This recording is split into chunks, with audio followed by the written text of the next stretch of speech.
Je vais laisser à nos panélistes là, la possibilité de se présenter rapidement eux-mêmes. Je vais débuter par Sherry. Bonjour, je m'appelle Sherry Torgeman, je suis une femme, j'utilise le pronom elle.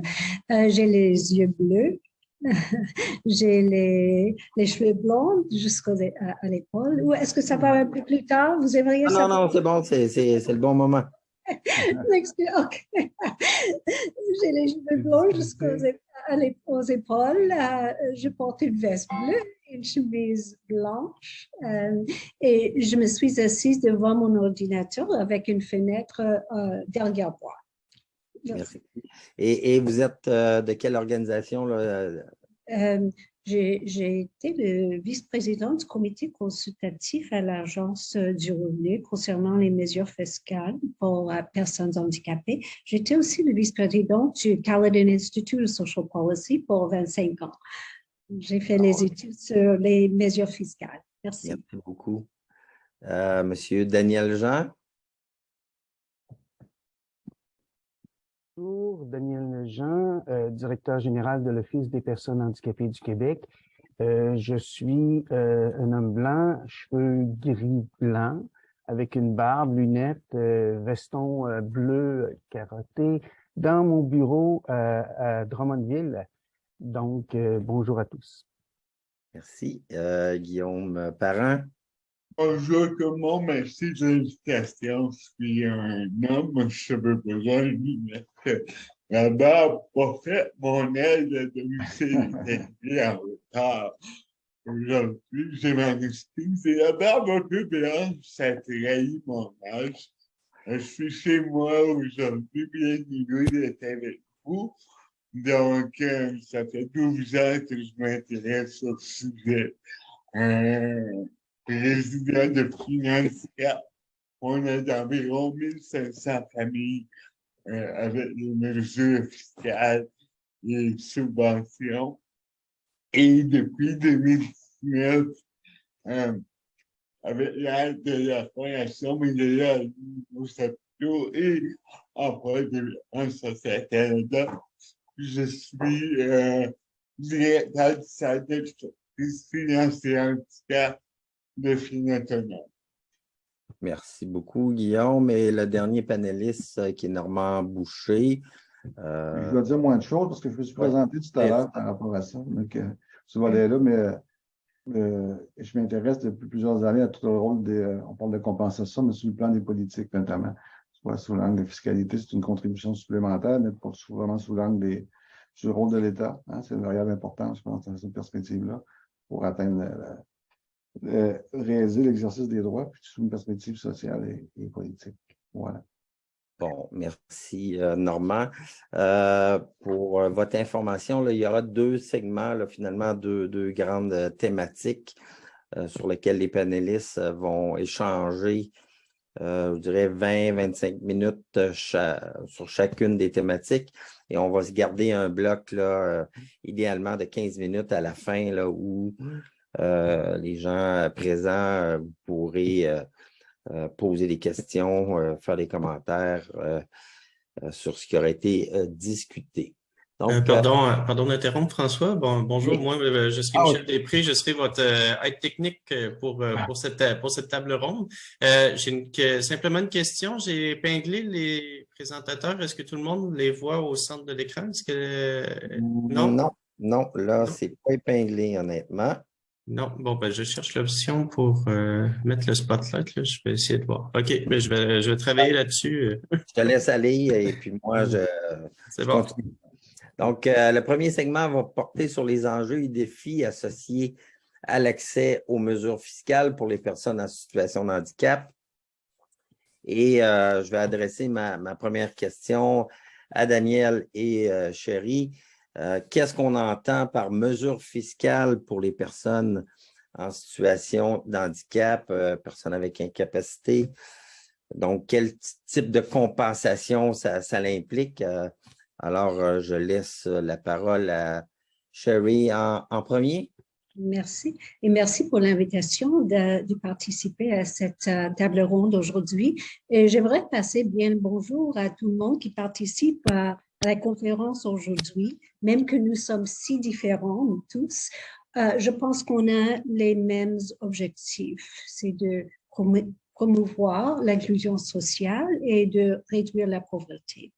Et les mesures fiscales sont très importantes pour atteindre ces objectifs. Mais quand on parle des mesures fiscales, il y en a quelques distinctions à faire. Premièrement, il y a deux volets de mesures fiscales. Enfin, il y a les mesures fiscales qui augmentent ou qui remplacent le revenu de base.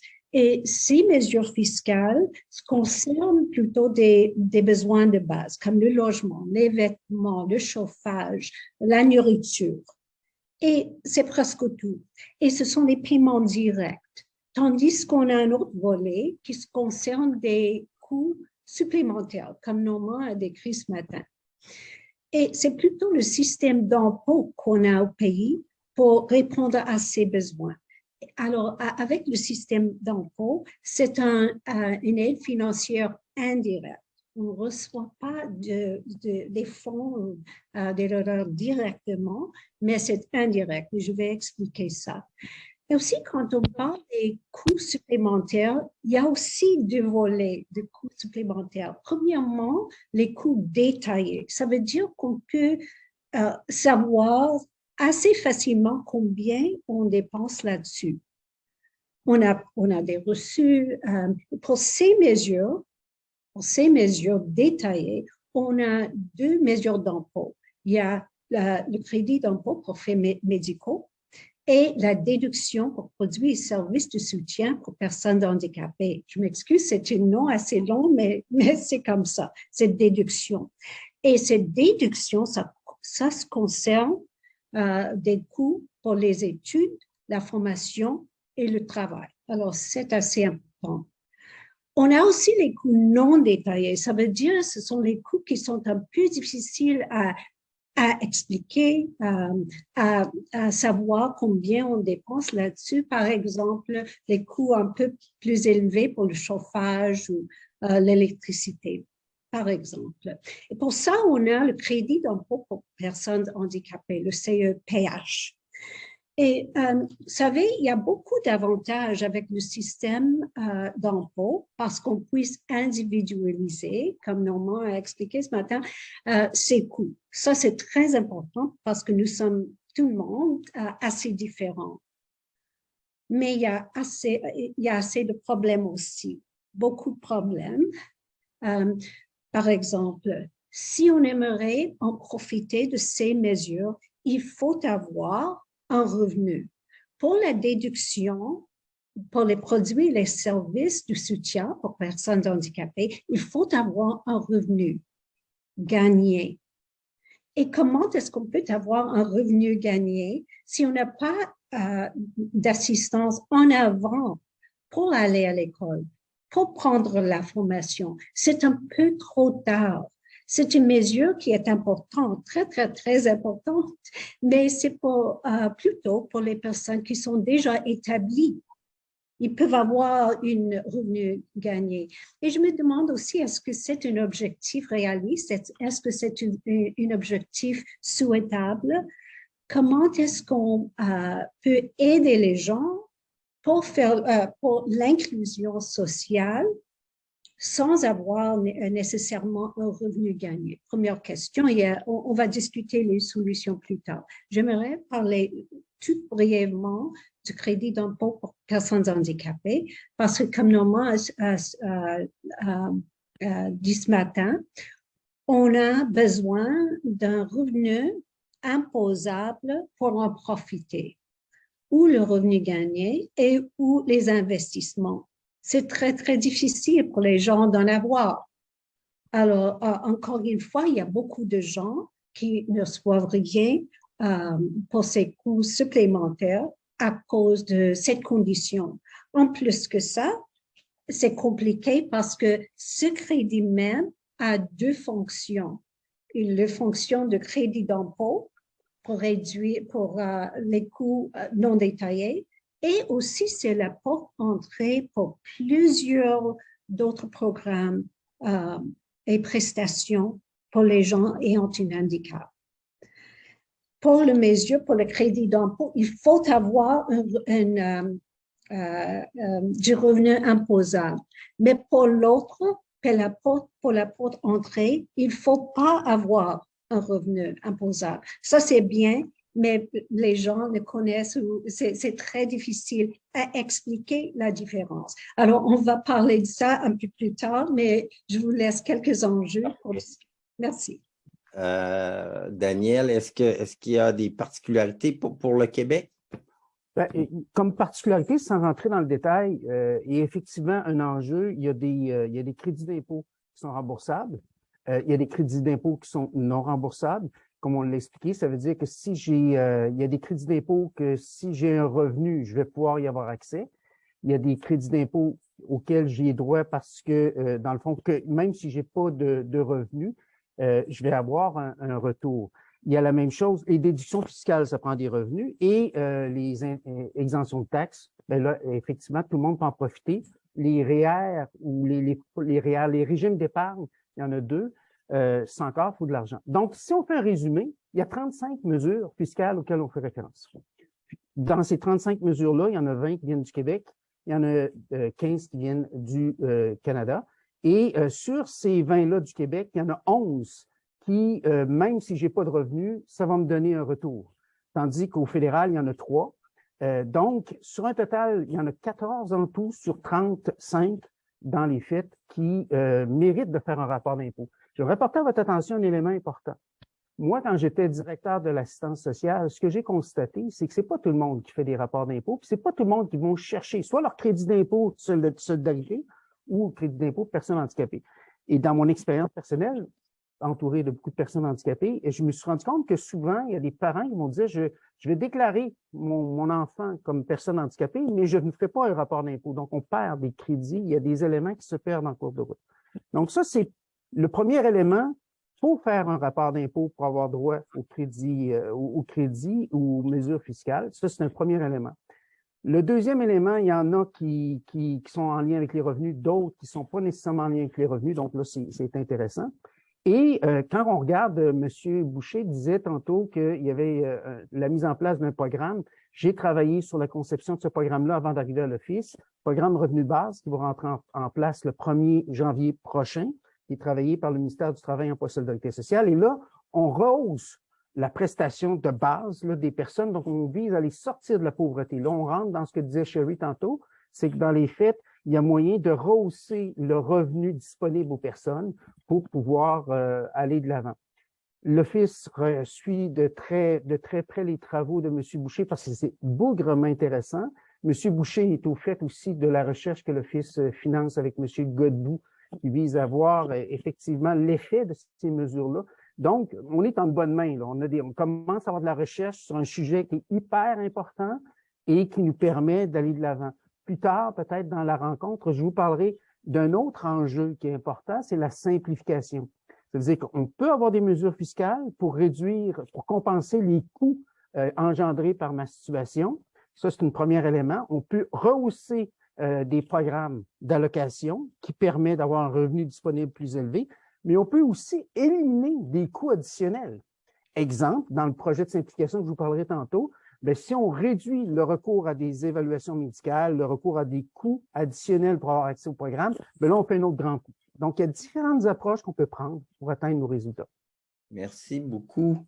Là, je donnerai la parole à Guillaume et Normand. Là, la question que j'ai pour vous, c'est que lorsqu'on parle de mesures fiscales, on ne parle pas seulement de programmes de compensation, mais aussi d'accès à l'emploi, d'accès aux revenus. Avec votre regard là, de sociologue et de personnes sur le terrain, pouvez-vous nous parler de ce qui constitue des défis d'accès aux revenus pour les personnes en situation de handicap? Normand. Vas-y, Normand. Ah, ben, pour voir. Ce qu'on voit par rapport à l'accès aux revenus, il y a ce que Daniel vient de mentionner par rapport au programme, le programme canadien, le programme québécois qui se met en place, cette dimension-là. Et dans notre société, la dimension qui reste encore privilégiée pour partager le revenu, de distribuer la richesse, c'est le travail. Ça demeure un obstacle encore très important par rapport à ça. Au cours des dernières années, on a réalisé différents projets avec des collègues canadiens, et aussi au Québec, on a un projet qu'on fait avec Charles Bellemare en économie, où on essaie de voir. Parce que souvent, on parle de données qui sont absentes. Oui, il nous en manque assez souvent par rapport à la situation des personnes sur le marché du travail. Mais un des indicateurs, c'est le taux d'emploi. On compare par rapport au taux d'emploi des personnes en situation de handicap au travail versus le taux d'emploi des personnes qui n'ont pas d'incapacité. Puis peu importe le pays, puis peu importe la mesure, parce qu'au Canada, on a accordé beaucoup d'importance à l'ADA, l'American with Disability Act, tous ces volets-là. Mais il y a aussi un écart qui est de 20 entre les groupes. Qui demeure, il est pareil en France, en Angleterre, il est documenté par beaucoup de chercheurs sur ce volet-là. Ça reste qu'il y a des obstacles importants. Il y a des coûts qui sont liés aussi au fait de travailler, parfois qui sont compensés, parfois qui ne le sont pas. Il y a un volet qu'il ne faut pas négliger non plus dans cette dimension-là, c'est toute la question de l'environnement. Si on transforme notre environnement, on peut contribuer aussi à réduire les coûts d'une certaine façon par rapport à ça. Donc, il y a des volets qui sont pris en compte dans des mesures pour faciliter l'accès au travail, faciliter l'accès aux revenus à l'intérieur de ça. Peux-tu donner des exemples de changement de l'environnement pour… L'accès au transport, par exemple. Tu vois, on a des volets, on fait un projet avec Philippe actuellement sur la question du transport et du travail. C'est un volet qui revient. Puis il y a souvent on parlait du creep time tantôt avec Mme Desormeaux. Effectivement, ce volet-là, c'est des soucis supplémentaires. Donc, pouvoir planifier le transport adapté, planifier tous ces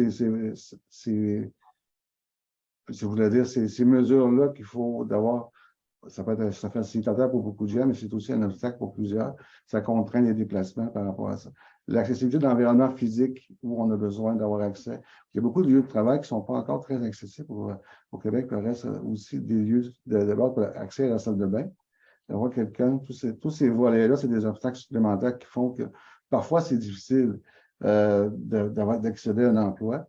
Puis nous, ce qu'on voit de plus en plus, c'est des gens qui vont hésiter à le dire. Ils ne sont pas tous prêts à dire je me déplace en fauteuil roulant pour une entrevue parce qu'ils ont peur d'être victimes de discrimination. Puis lorsqu'on regarde les données, il y en a.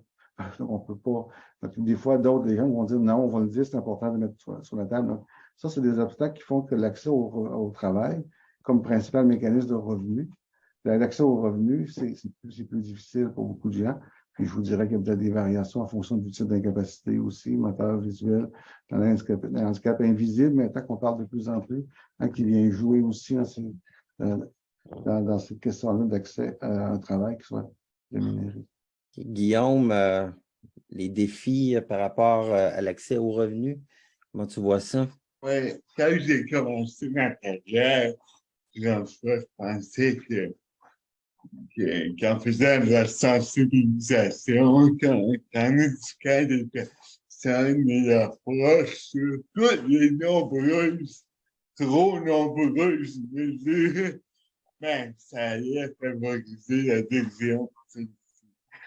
Par contre, oui, il y avait puis il y a encore un problème de méconnaissance, mais combien de fois, après avoir parlé de mesures à des personnes handicapées, je me suis fait dire mon comptable, mon médecin ou mes proches m'ont dit que ça valait pas la peine.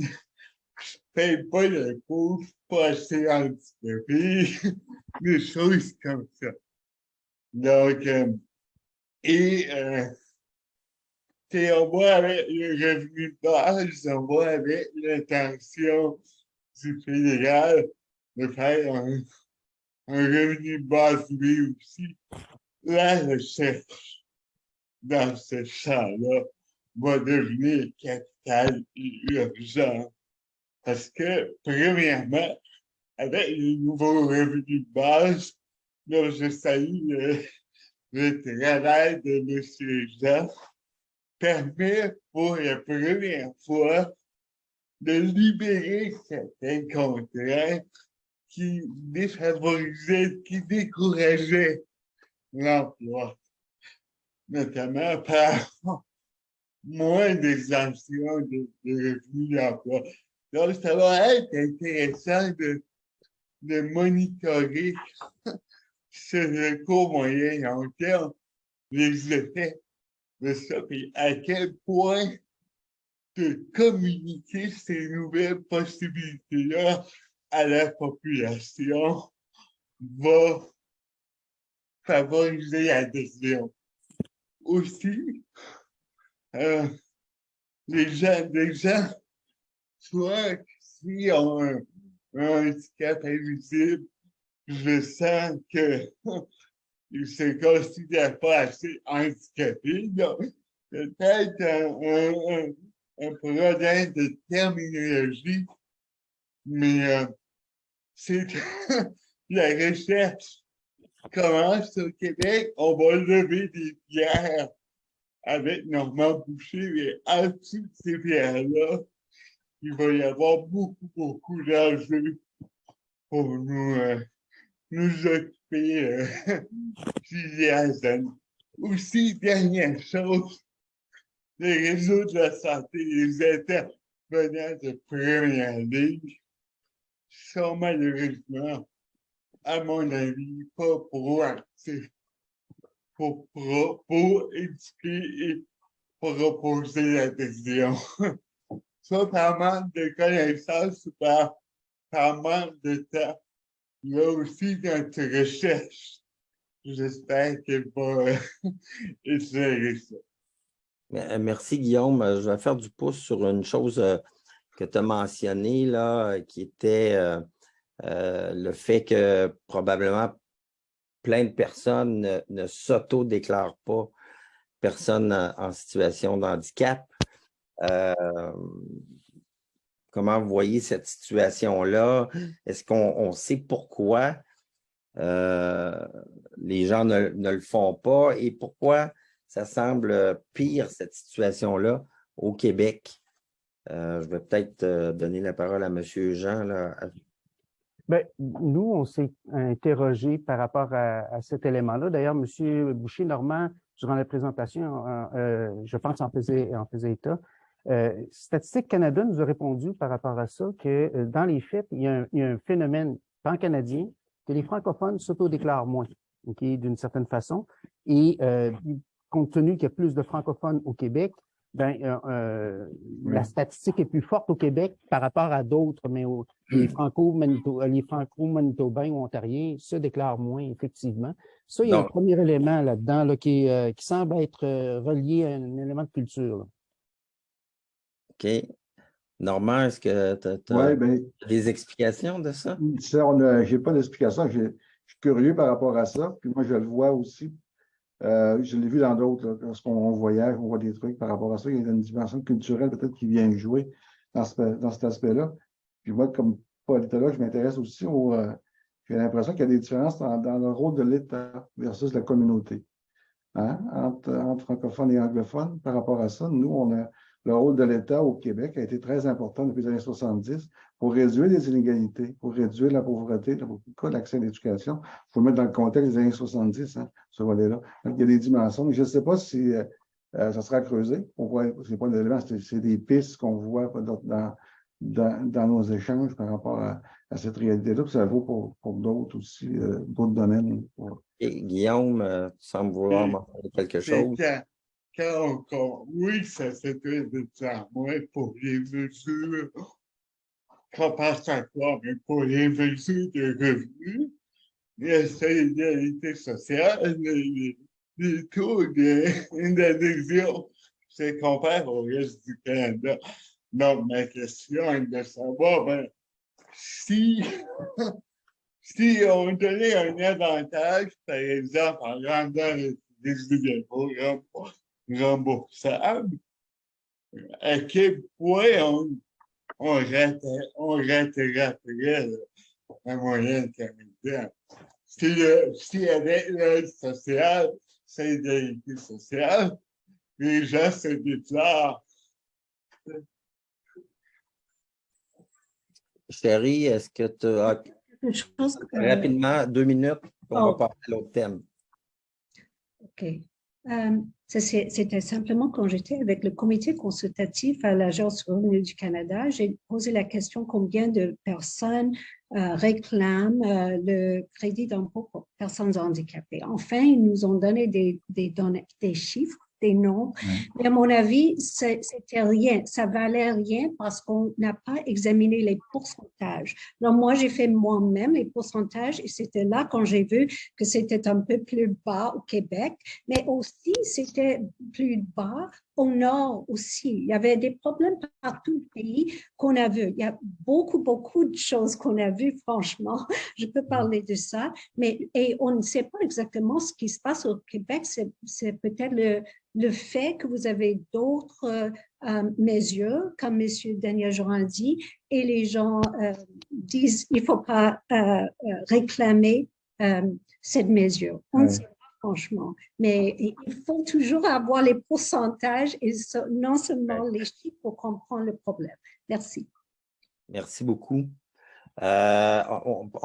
Question de temps, là, on pourrait continuer à parler longtemps de ces enjeux-là. Là. On va passer au deuxième segment qui est plus les pistes de solutions pour faciliter l'accès aux diverses mesures fiscales canadiennes, mais également québécoises.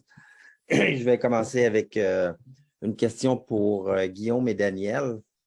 On comprend que de déclarer les handicaps et ensuite naviguer dans l'écosystème des mesures fiscales est quelque chose de complexe et compliqué. Là.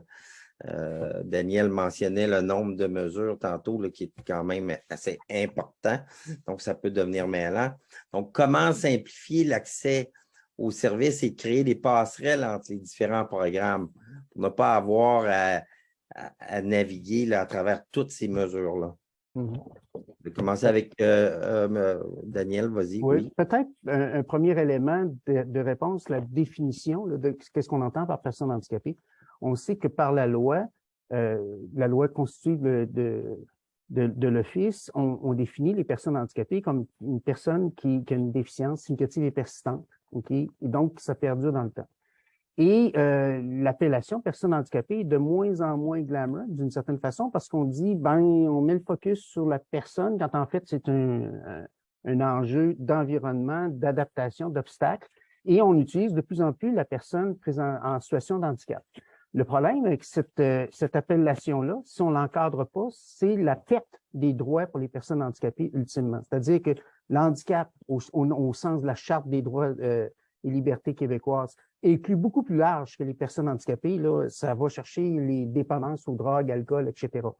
Par ailleurs, cette définition-là, cette appellation-là, que je veux dire, ça va chercher les contraintes temporaires. Par exemple, j'ai eu une opération, je suis en fauteuil roulant pendant un mois de temps, je suis en situation de handicap, mais c'est pas persistant, ça ne perdurera pas dans le temps. Donc, il y a un enjeu là à clarifier. Les personnes qui ont des problématiques de santé mentale ont de la difficulté, notamment, dans bien des cas, à s'auto-déclarer parce qu'ils ne veulent pas être associés à une appellation, ils ne veulent pas être stigmatisés. Il y a cet enjeu-là. Sur la question de fond que vous soulevez, par ailleurs, on travaille sur un projet de simplification. Puis moi, je dis qu'il faut être hyper pragmatique si on veut atteindre des résultats. Moi, le constat que je fais, quand je discute avec les gens de la société civile puis du gouvernement, les gens veulent voir changer des choses. Mais en général, on essaie de prendre le parcours le plus long. Le projet de simplification qu'on fait à l'Office actuellement, c'est 3 chantiers. Un chantier regrouper tous les programmes sur québec.ca, c'est déjà fait. C'est en évolution. Donc, le citoyen va aller à un seul endroit, il va retrouver tous les programmes. Le deuxième chantier, c'est de faire des passerelles entre les programmes, de simplifier les choses pour le citoyen, OK? Et d'avoir un formulaire unique qui fera en sorte que dorénavant, quand je vais accéder à un programme, je ne serai pas obligé d'aller chercher une évaluation pour un programme, puis une autre évaluation, puis démontrer que je suis encore une personne handicapée. On aurait un système qui nous permettrait, une fois que c'est rentré dans le système, que ça se parle. On pourrait même penser qu'au niveau fiscal, éventuellement, si je suis reconnu dans ce système-là, est-ce qu'on serait capable d'avoir des connexions avec la production d'un rapport d'impôt? Ça pourrait être quelque chose qui n'est pas dans la portée du projet actuel, mais qu'on pourrait essayer de regarder. Le troisième volet du projet de simplification, c'est qu'on le sait, les personnes courent beaucoup pour essayer d'avoir accès aux services. il y a en général pas juste un ministère, un ensemble de ministères qui sont interpellés. Donc, la démarche plan de service, le troisième chantier, c'est comment coordonner de façon efficace, de façon à ce que ce soit le gouvernement qui s'organise et non la personne qui doit organiser ces différents intervenants, puis courir, puis perdre du temps. Donc, la simplification, l'idée, c'est de réfléchir les problèmes à l'envers et de façon contre-intuitive. Par exemple, rapport d'impôt. Là, j'annonce rien, c'est une idée que je mets sur la table. Moi, je trouvais ça le fun que le gouvernement, donc Revenu Québec, envoie à tout le monde une proposition de rapport d'impôt de base. Tu la signes, tu la retournes, tu vas avoir droit à tes crédits d'impôt de base. Sinon, tu la modifies en complétant le formulaire approprié électronique ou autre. Déjà là, on viendrait capter tous ceux qui ne font pas la demande d'impôt. Il y a des stratégies qu'on pourrait mettre en place de simplification pour faciliter les choses. Toute la question aussi de réduire les coûts, une vignette qu'on doit aller chercher pour le stationnement. Pourquoi on pourrait payer pour ça? Donc, l'idée, c'est de faire avancer ce genre de... Donc, ce que je vous dis là, c'est des choses qui sont sur la table à dessin. Il n'y a aucune décision, mais si on ne se met pas à rêver ensemble, ben, je pense qu'on n'est pas capable de passer à la deuxième étape, ce que veut Guillaume dans les faits. Guillaume, comme personne qui intervient là, auprès de personnes handicapées qui ont besoin de ces mesures-là? Monsieur Jean, c'est l'amitié qui nous arrête. Sérieux, si on peut vous aider, moi, je me demanderais dans vos démarches. C'est un chantier ambitieux, mais qui peut se faire, qui est nécessaire, surtout avec les nouvelles définitions.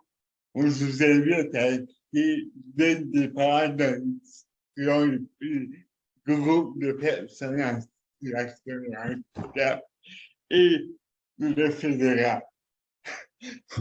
Je dis souvent que mon pire handicap à moi, c'est d'avoir à faire 2 rapports d'impôt à la blague. Mais c'est vrai.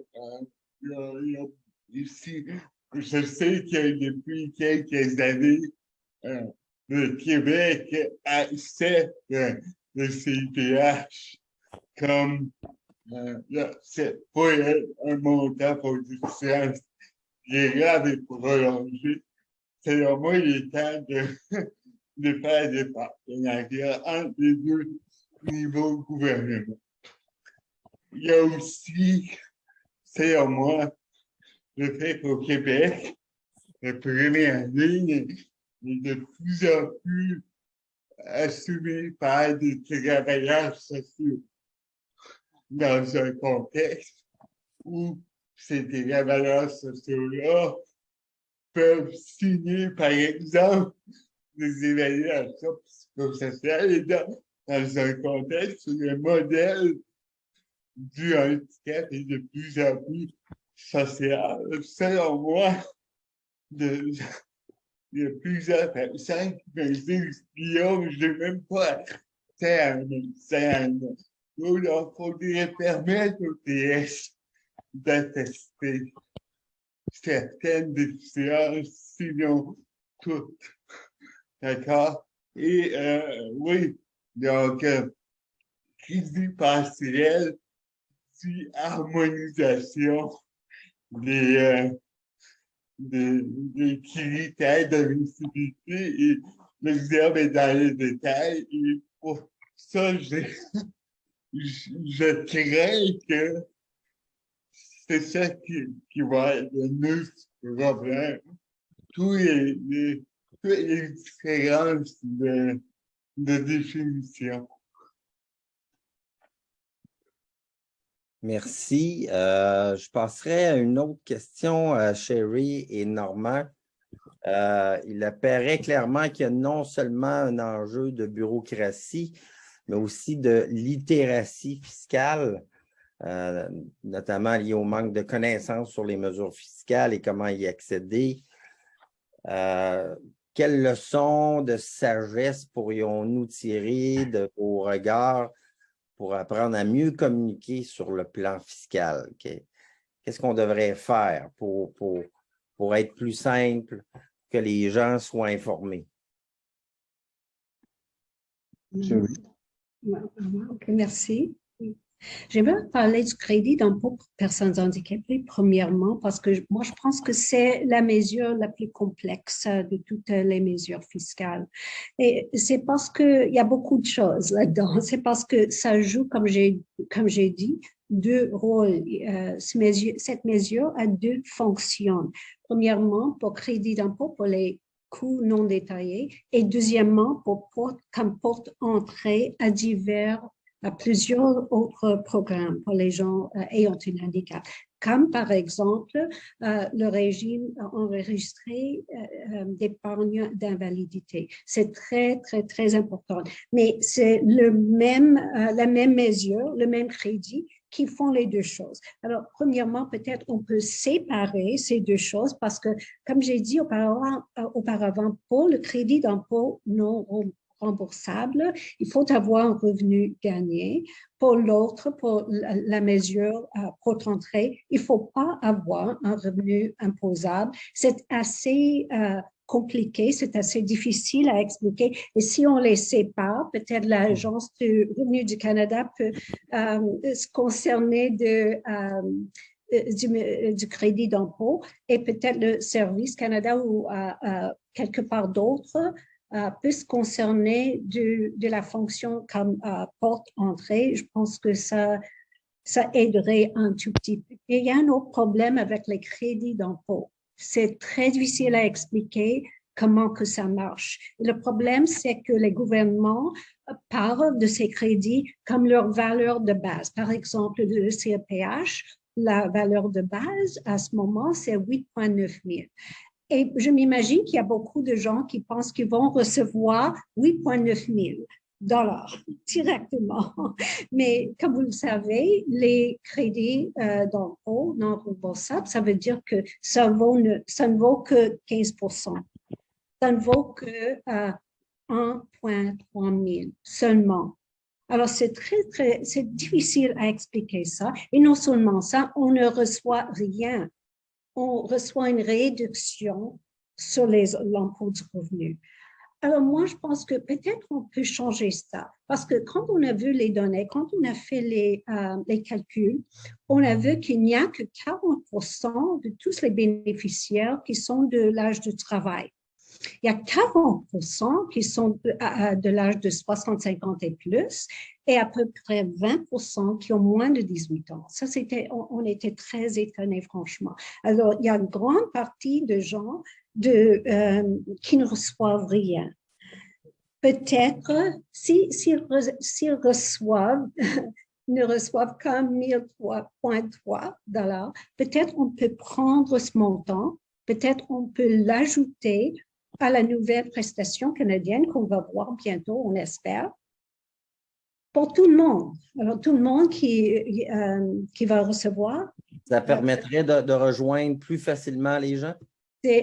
Ça serait direct? Oui, c'est ça, mais ça dépend enfin des critères d'admissibilité.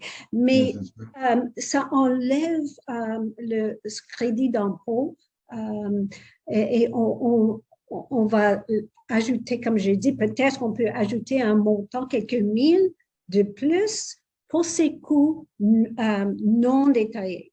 Il faut avoir des mesures pour il faut garder les mesures pour les coûts détaillés parce que c'est très individuel. Mais maintenant, ce qu'on a, c'est un montant pour tout le monde, c'est la même chose. C'est 1,3 000. Peut-être on peut prendre 2 000, 5 000, quelque chose comme ça, et l'ajouter à la prestation. Ça aiderait, à mon avis, beaucoup plus de gens. C'est beaucoup plus simple. Merci. Mais je pense que juste avec notre discussion, on se rend compte qu'on y perd son latin. Hein? C'est pas long. Quand on pose la question dans des cas des projets de travail que je mentionnais tout à l'heure, on pose la question parce qu'il y a des crédits spécifiques pour la prime travail adapté, la prime au travail qui existent. Que beaucoup de gens scolarisés ne connaissent pas non plus par rapport à ces volets-là. Donc, il y a ce niveau-là, je pense qu'il y a une préoccupation là pour l'accès. Moi, je suis un peu de la vieille école, donc j'ai un principe. Il y a encore beaucoup d'importance à l'universalité à l'intérieur de ça. Donc, le revenu de base pour tout le monde, ça serait, peu importe situation de handicap ou non, je pense que c'est un volet important. qu'il faudrait avoir. On a distingué jadis les coûts supplémentaires versus le revenu à l'intérieur de ça. On trouvait que c'était essentiel de pouvoir distinguer les deux pour ce volet-là. Puis je pense que c'est l'aspect pour lequel ce serait plus facile à ce moment-là de rendre de faciliter l'accès, parce que c'est vraiment. Puis peut-être juste un truc technique, en faisant le tour des différents sites où on présente des revenus, tout ce qui concerne la fiscalité, on met ça beaucoup en termes d'avantages. Hein? C'est tout Revenu Québec, c'est une série d'avantages pour les familles qui ont des enfants là-dessus. Je pense qu'on va mettre ça dans un aspect positif. Nous, on s'oriente vers l'accès à la participation sociale, améliorer l'inclusion sociale, tous ces aspects-là. Si c'est symbolique, mais présenté qu'un langage positif, je pense que ça pourrait être un élément qui soit intéressant. Ce n'est pas nécessairement un avantage, ça compense un coût réel, c'est un obstacle. C'est de ça qu'on a besoin d'avoir cette contribution-là pour être sur le même pied d'égalité à ce moment-là. C'est dans ce sens-là. Donc, ce n'est pas un avantage. Est-ce que Guillaume et Daniel, vous avez des choses à rajouter pour mieux communiquer les mesures fiscales? Moi, ce qui m'apparaît, je pense qu'il faut nommer. Moi, ce que j'aime, de ce que j'entends aujourd'hui, puis qui me rassure, il y a des chercheurs qui réfléchissent sur des questions, puis il y a des organismes qui s'en préoccupent. Puis ça, bravo. Moi, je regarde du côté du ministère du Travail, Emploi et Solidarité sociale, le nouveau programme, qu'est-ce qu'ils ont fait? Ils ont été voir les gens d'Éducalois. Ils leur ont demandé, les lettres étaient hyper compliquées, puis sont hyper compliquées du côté de l'assistance sociale. Ils leur ont demandé comment on peut simplifier, bien donner de l'information, simplifier, avoir un langage qui est adapté aux gens, qui vont comprendre. Et ça, ces initiatives-là qui sont en cours me rassurent. Moi, ce que je me dis, il faut apprendre à nommer les choses, se mettre en mode solution, oui, dénoncer, mais en même temps, se mettre en mode solution. Des solutions concrètes, là. Il y a moyen, je pense, comme on a entendu aujourd'hui, puis par les interventions des différents panélistes, on voit qu'il y a des choses à faire, mais c'est hyper complexe. Moi, j'ai constaté que pour la fiscalité, on fait un rapport, nous, l'Office, c'est le guide, puis quand on lit ça, ça démystifie, mais ça demande quand même des connaissances techniques. Il y a quelque chose à faire là-dedans. Ça décourage.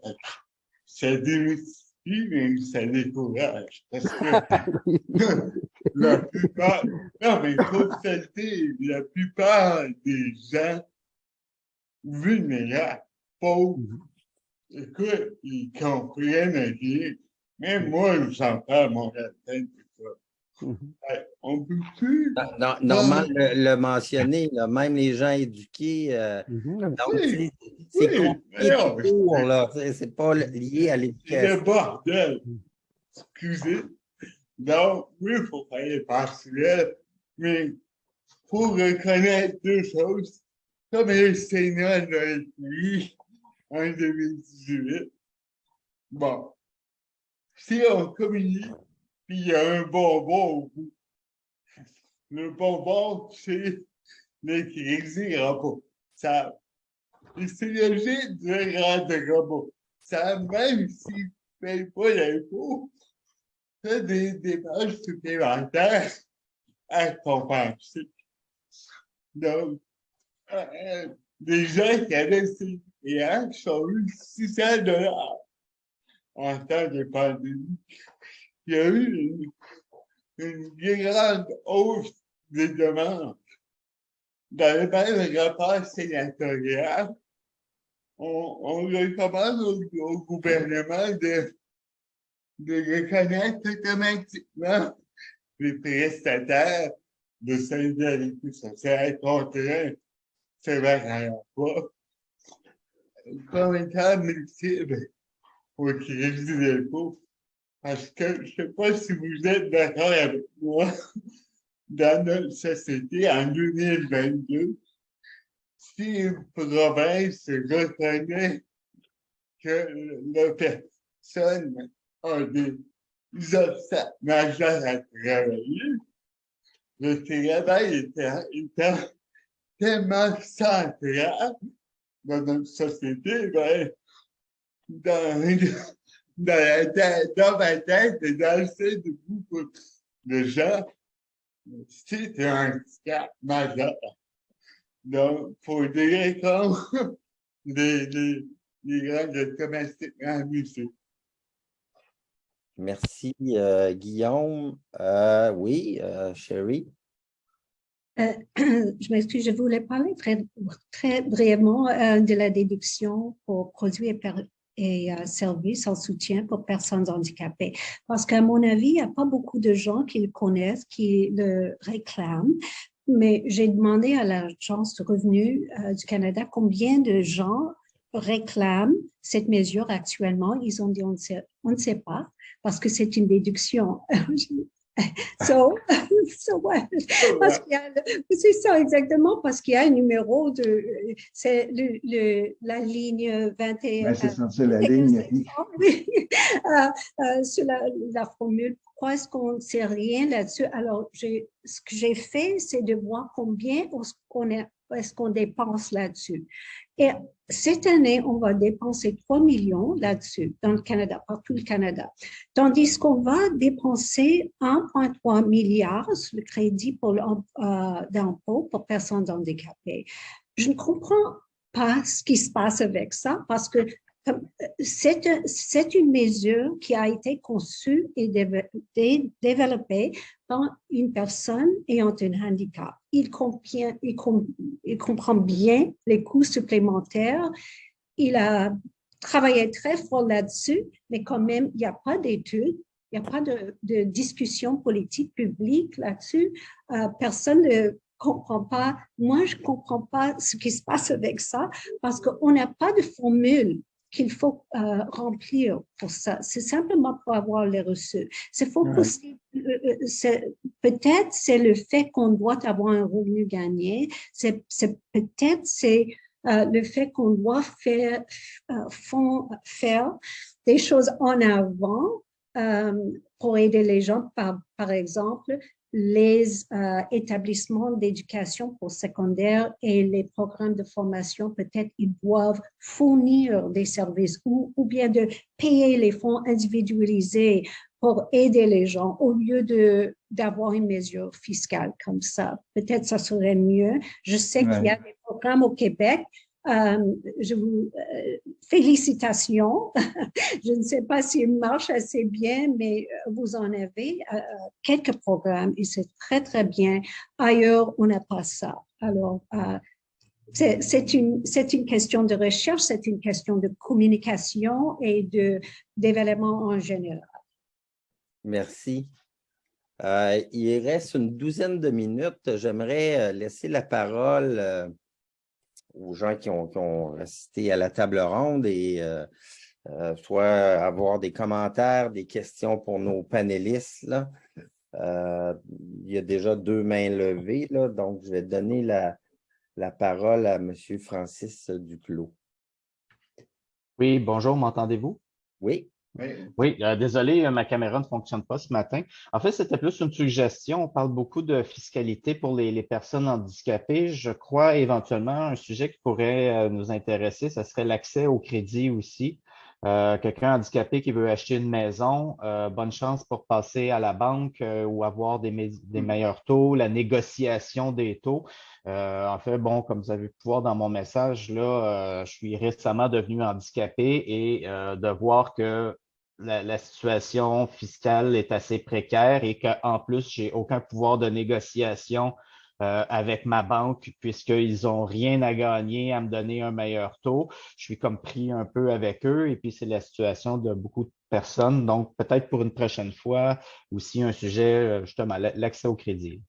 Rapidement, s'il y a un panéliste qui veut intervenir, là, oui, M. Jean. Nous, on travaille sur un projet actuellement, une demande du ministre, d'évaluer l'écart entre les besoins des personnes handicapées et les programmes qui ont été mis en place. Ça, c'est l'équipe de l'Office, dont Isabelle, qui est sur le conseil d'administration, qui dirige ce projet-là. Et on s'intéresse à toute la question de comment maintenir les personnes dans leur milieu de vie et, dans le fond, quelles mesures qu'on peut prendre. Donc, on va essayer de capter cette préoccupation-là, d'une part. Et d'autre part, je voulais faire un clin d'œil entre ce propos-là et ce que Normand disait. L'approche inclusive va faire penser à développer le plus possible des programmes de façon inclusive au Québec, c'est-à-dire que ça sert à tout le monde, aux personnes qui sont en situation de handicap de façon temporaire, de façon permanente, L'idée, c'est d'aider les 16% des personnes les plus vulnérables là, au plan fiscal et autres de s'en sortir, mais en même temps, on est capable d'aider tout le monde. Donc, l'approche que disait Normand, d'avoir quelque chose de plus inclusif, de plus universel est quelque chose d'intéressant. Mais au niveau de l'adaptation de domicile, effectivement, si on ne fait pas attention, ben les gens vont être obligés d'être placés. Puis là, on fait des reculs. Puis, soit dit en passant, le nouveau programme Revenu de base, un prestataire va pouvoir avoir une maison s'il l'hérite de ses parents de 500 000 $ avant d'être touché dans sa prestation. Donc, on a fait un pas en avant, je pense, du côté du MTS là-dessus. Chérie? Moi, je pense que c'est une question très importante. Merci, M. Duclos. Mais moi, je trouve que c'est une question beaucoup plus grande aussi parce que moi, je sais qu'il y a beaucoup de problèmes avec les banques, les institutions financières concernant les régimes d'épargne enregistrés d'épargne d'invalidité. Beaucoup de problèmes avec ces institutions. Même pour les personnes qui ont un handicap mental, il y a beaucoup de problèmes. Alors, la relation avec les banques, les institutions financières, c'est une question qu'on doit étudier et c'est très important de le questionner. Merci. Panier d'assurance aussi. Oui. C'est ça, exactement. Oui. Ouais. On a une autre main levée de Carrie-Anne McGinn. Je ne sais pas si mon... Oui, bonjour. Bonjour, Carrie-Anne McGinn. Ici, je suis une personne nouvellement handicapée. J'ai développé la COVID longue qui m'a laissé avec des séquelles permanentes dont l'encéphalomyélite myalgique.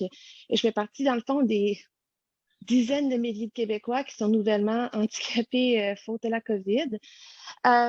Juste pour le contexte, j'ai fondé un groupe de soutien pour les personnes atteintes de la COVID longue. J'ai cofondé et une des choses que je constate dans le groupe, j'essaie d'amener des mesures fiscales auprès des membres pour qu'ils comprennent à quoi ils ont accès comme personnes handicapées, d'où mon intérêt d'être ici aujourd'hui.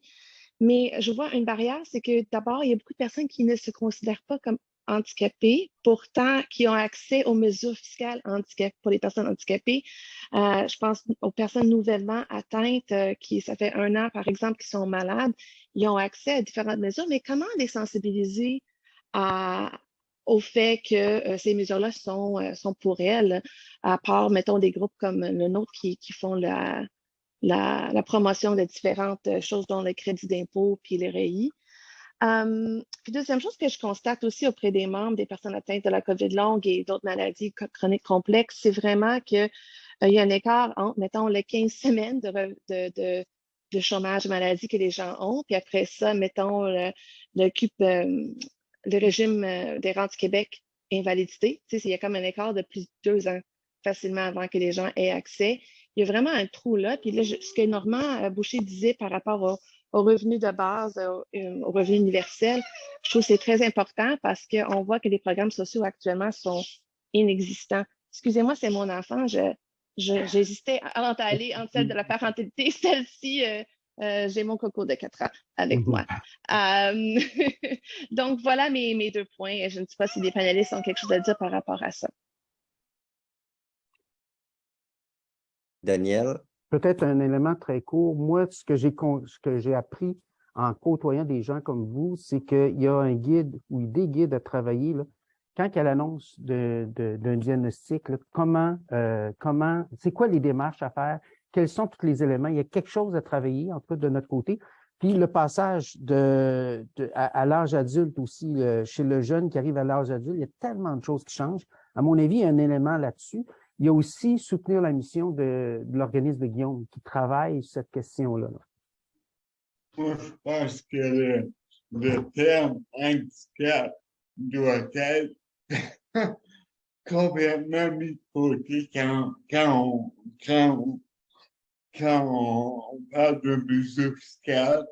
J'aime pas le terme invalidité, mais le terme invalidité est beaucoup mieux compris de par toute la littératie qu'on a sur les assurances pour le fait de ne pas travailler. Donc, il y a ça aussi qui est à considérer. Chérie? Peut-être pour compléter ce que Guillaume mentionne, dans les faits, ce n'est pas le handicap. c'est la déficience. Quand vous regardez la nomenclature, on fait appel à des professionnels de la santé, il y a une liste en fonction du type, un audiologiste quand vous êtes sourd ou un truc comme ça. C'est vraiment la déficience. On utilise le terme handicap. C'est là la confusion qu'on mentionnait tout à l'heure. Il faut donner l'exemple. Vous allez sur Retraite Québec, il y a un programme qui est là. On utilise le même modèle que j'ai montré ce matin pour déterminer l'accès à une mesure de compensation pour les familles qui ont des enfants avec des besoins exceptionnels. Donc, ce n'est pas vraiment le handicap, c'est la déficience, c'est le critère. Donc là, l'accès, c'est là ce que tu mentionnais, Guillaume, par rapport aux professionnels de la santé, qui sont des intervenants un peu incontournables dans certains cas pour avoir accès à des allocations en fonction des différents domaines. Si vous êtes étudiant post-secondaire, vous avez accès à des allocations, à des compensations aussi. Ça, juste une minute. Y a-t-il un professionnel de la santé qui au bord du bureau, il y a un patient à la COVID-là qui va expliquer peut-être handicapé. Ben non, ça marche pas. Chérie, je crois que tu voulais rajouter quelque chose. Oui, merci, Karianna. Quand j'étais à l'Institut Caledon, on a fait une étude concernant la question de l'assurance chômage qui finit après 15 semaines, et puis il y a rien d'autre après ça. Et on a fait plusieurs recommandations concernant les changements, mais ça existe encore le problème, et j'espère que la nouvelle prestation canadienne qu'on va avoir peut aider à ça. Avec le COVID-19, c'est quelque chose de très, très difficile parce que c'est nouveau, et comme Daniel Jean a dit, quand on fait les critères d'admissibilité, on cherche quelque chose sévère et qui est prolongé. Et maintenant, on ne sait pas ce qui se passe avec ça. Alors, quand c'est quelque chose de nouveau, c'est toujours un problème. J'espère qu'on peut le résoudre bientôt parce que je sais que ça affecte beaucoup de gens. Merci.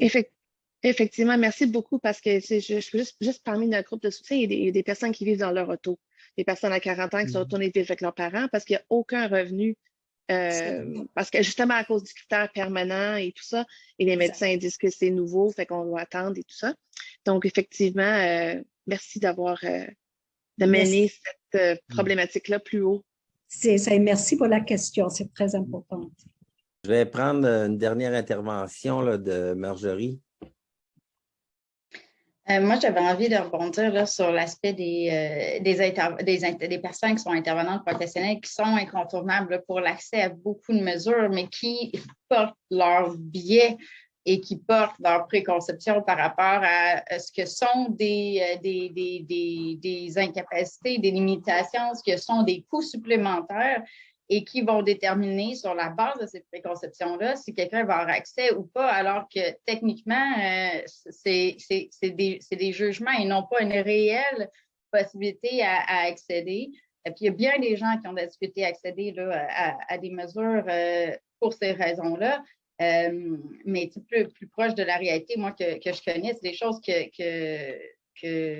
reviennent de façon marquée et récurrente dans différents projets auxquels je m'intéresse qui concernent les autistes. C'est quelque chose que je vis moi-même aussi.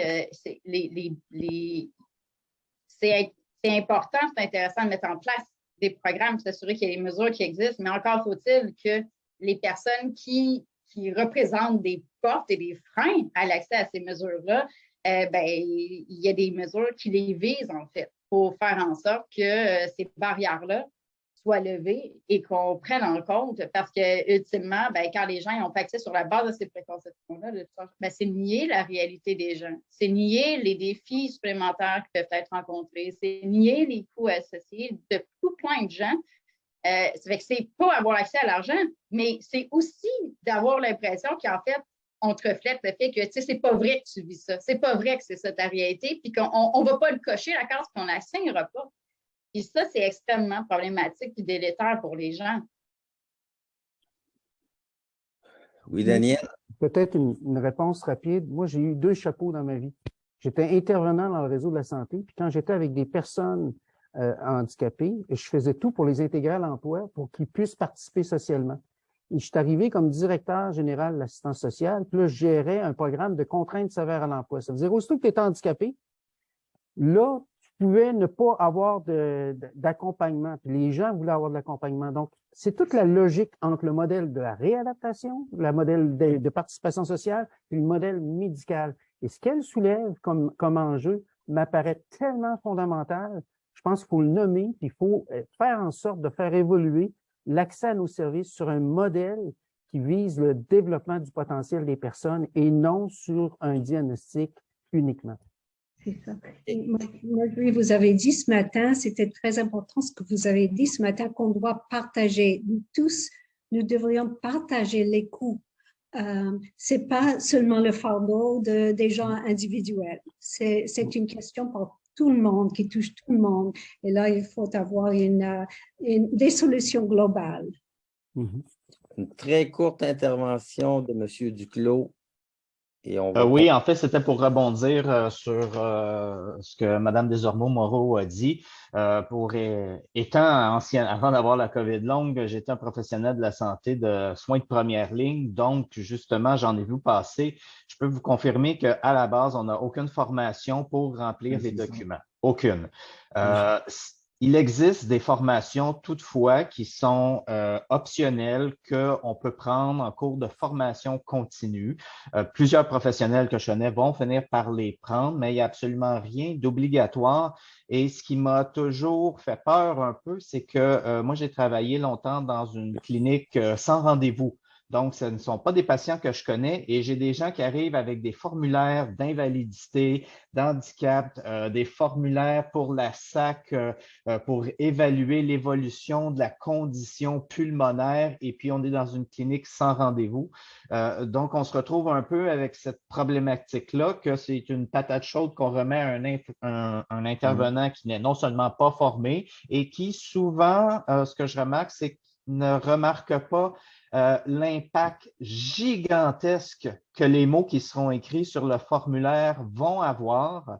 Et parfois, des fois, on se trompe, on n'écrit pas la bonne chose et là, s'ensuit des contestations et pourquoi vous n'avez pas dit ça la première fois. C'est extrêmement complexe remplir les formulaires comme intervenant de la santé et justement on est des intervenants de santé, nous ne sommes pas des bureaucrates du gouvernement, mais tout le monde aurait avantage à ce qu'il y ait de la formation là-dessus. Mais là, on va me dire, oui, mais ta formation sur le diabète, es-tu à jour avec les dernières lignes directrices? Donc, ça rentre un peu dans les problèmes de première ligne que nous connaissons actuellement.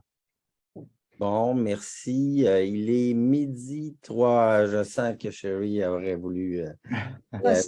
Monsieur Duclos, vous n'êtes pas seul. Quand j'étais au comité, on a fait un sondage des professionnels de santé. Il y avait plusieurs qui ont dit la même chose. Alors, il faut voir ce qu'on demande, il faut voir les mots, le langage. Toutes ces formules-là font un problème, représentent un grand problème dans le système. Merci pour ton intervention, votre intervention. Merci. On pourrait poursuivre jusqu'à 15h, mais bon, ça faut qu'il y ait une fin. Ça a été vraiment très intéressant, là, tout ce qui a été mentionné, là. Je remercie les 4 panélistes d'avoir pris le temps de